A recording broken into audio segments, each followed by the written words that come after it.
നമസ്കാരം പ്രിയമുള്ളവരെ.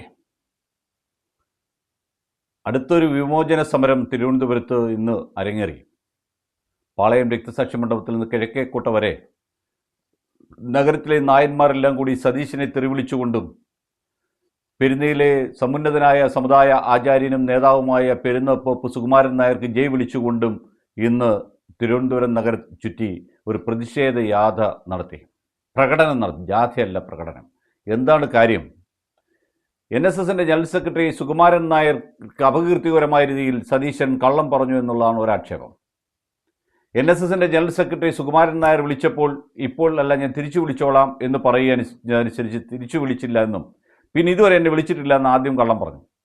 പിന്നീട് ഇന്നലെ സതീശൻ മുഖ്യമന്ത്രി പത്രസമ്മേളനം നടത്തിയപ്പോൾ പറഞ്ഞു അതല്ല, ഞാൻ സമയം പോലെ അദ്ദേഹത്തെ തിരിച്ചു വിളിച്ചു സംസാരിച്ചിരുന്നു, പിന്നീട് വീണ്ടും വിളിക്കാം അല്ലെ കാണാം എന്ന് പറഞ്ഞിരുന്നു.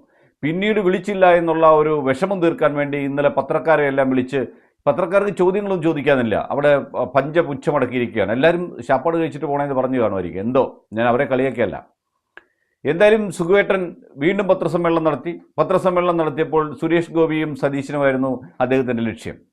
രണ്ടുപേരും തൻ്റെ മുമ്പിൽ ഒന്ന് സാഷ്ടാംഗം വീണ് അനുഗ്രഹം മേടിച്ച് പാപങ്ങളെല്ലാം പൊറുക്കണമേ എന്ന് പറഞ്ഞില്ല എങ്കിൽ താൻ സംഹരിച്ചു തരും, കേരളത്തിലുള്ള മുഖ്യമന്ത്രി സതീശനെ എടുത്ത് ദൂരക്കളയും എന്നൊക്കെയാണ് ഇദ്ദേഹം പറഞ്ഞുകൊണ്ടിരിക്കുന്നത്. ആരാണ് ഇദ്ദേഹം? ഈ സംസ്ഥാനത്തെ നായന്മാരുടെ ഇടയിൽ ഹിതപരിശോധന നടത്തിയാൽ ഞാൻ വ്യക്തമായി പറയുന്നു, 99% നായന്മാരും ഇയാൾ വേണ്ട എന്ന് തന്നെ പറയും.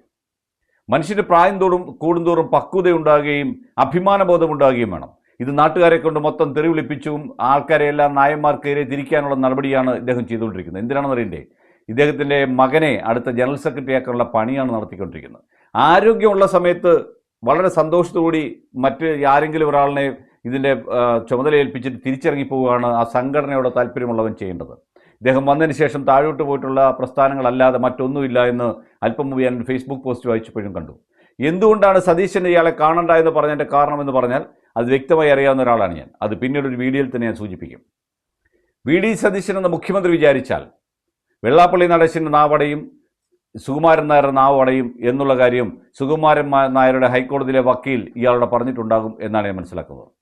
കേന്ദ്ര കമ്പനികാര്യ നിയമത്തിൻ്റെ അടിസ്ഥാനത്തിൽ കമ്പനികാര്യ നിയമത്തിൻ്റെ പരിധിയിൽ വരുന്ന ഈ സ്ഥാപനം, രജിസ്റ്റർ ചെയ്തിരിക്കുന്ന ഈ സ്ഥാപനവുമായി ബന്ധപ്പെട്ട് ചില സാങ്കേതികമായ ചെറിയ പ്രശ്നങ്ങളിൽപ്പെട്ടാണ് ഇദ്ദേഹത്തെ പോലുള്ളവർ നിലനിൽക്കുന്നതെന്നുള്ള ബോധം ഈ സമൂഹത്തിൽ അറിയാവുന്ന നായന്മാരൊക്കെ ജീവിച്ചിരിപ്പുണ്ടെന്നുള്ളതിൻ്റെ ഏറ്റവും വലിയ ഉദാഹരണമാണ് സതീശൻ എന്ന് വേണം സൂചിപ്പിക്കാൻ.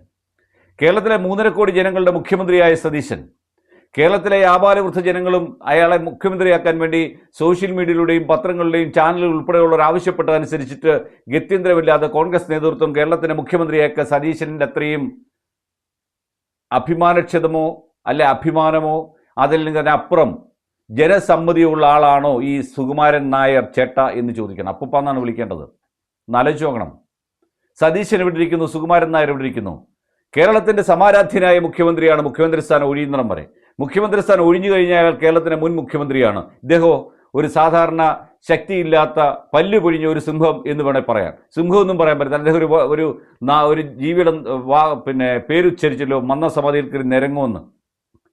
അല്ലാതെ എത്രയെണ്ണം അവിടെ കയറി നിരങ്ങുന്നുണ്ടാവും എൻ്റെ നിങ്ങൾക്കറിയില്ല. നമുക്ക് ലോകത്തുള്ള എല്ലാ സമുദായ നേതാക്കന്മാരായാലും ഏത് വ്യക്തിയായാലും അമ്പലമായാലും പള്ളിയായാലും പൊതുജനത്തിന് സ്വമേധയാ കടന്നു വരാൻ പറ്റുന്ന സ്ഥലങ്ങളിലെല്ലാം തന്നെ അനുവാദമില്ലാതെ കടന്നു വന്ന് ആചാരം നടത്തിയിട്ട് പോകാൻ അനുവദിക്കുന്ന കാരണം എന്താ? അവരുടെ ചരിത്ര പുരുഷനെ മറ്റുള്ളവർ അംഗീകരിക്കുന്നു എന്ന ബോധം മറ്റുള്ളവരിൽ ഉണ്ടാക്കുവാൻ, അത്തരം ഒരു പരസ്യം കിട്ടുവാൻ ഇന്നത്തെ സോഷ്യൽ മീഡിയ യുഗത്തിൽ കഴിയുമെന്ന് പ്രതീക്ഷിക്കുന്ന നൂറുകണക്കിന് ആൾക്കാർ ജീവിച്ചിരിക്കുന്ന ഈ സമൂഹത്തിലെ ഏറ്റവും കുളത്തിലെ എന്ന് പറയാൻ പറ്റത്തില്ലല്ലോ, കിണറ്റിലെ വെറും ഒരു തവള മാത്രമായി മാറിയിരിക്കുന്ന NS ജനറൽ സെക്രട്ടറി. അതാണ് ഈ കാണിക്കുന്നതെല്ലാം. പിന്നെ മറ്റൊരു കാര്യം കൂടിയുണ്ട്. ആരെങ്കിലും ഒരാൾ ചിന്താശക്തിയുള്ള ഒരുത്തൻ ഇദ്ദേഹത്തിൻ്റെ പ്രസ്ഥാനത്തിൽ കൂടിയാൽ കാണിച്ചിട്ടുള്ള സകല കൊള്ളരുതായ്മകളും പുറത്തു വരുമെന്നറിയാം. മണൽ കടത്ത്, മണ്ണ് കച്ചവടം, എന്തിന് തമിഴ്നാട്ടിലുള്ള കോളേജിൻ്റെ ഉടമസ്ഥാവകാശം, അങ്ങനെ 100 പ്രശ്നങ്ങളുണ്ട്. പക്ഷേ ഇതാരും ഒന്നും മിണ്ടാത്തതിൻ്റെ കാരണം എന്ന് വെച്ച് കഴിഞ്ഞാൽ ഇവർക്കാർക്കും നൊന്ത പൈസയല്ലല്ലോ.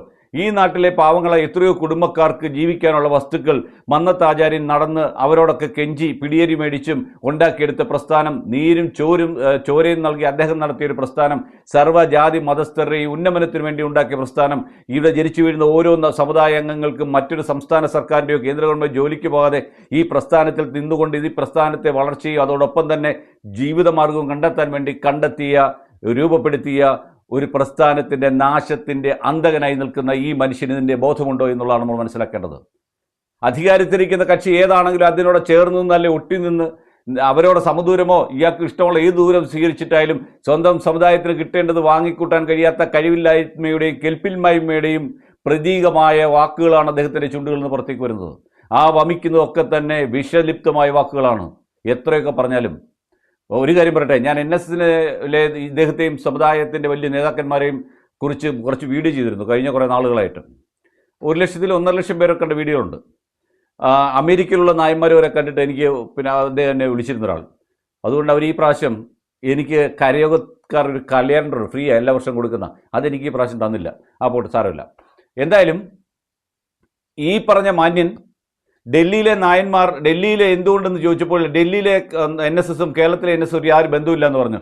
അതിനാണ് കഴിഞ്ഞ പ്രാവശ്യം അദ്ദേഹം പ്രതിനിധിസഭ കൂടി ഇത് മാറ്റിയത്, രജിസ്ട്രേഷനിൽ മാറ്റം വരുത്തി ഈ സംഘടനയുടെ പ്രവർത്തന മേഖല കേരളമെന്ന് മാത്രമാക്കി.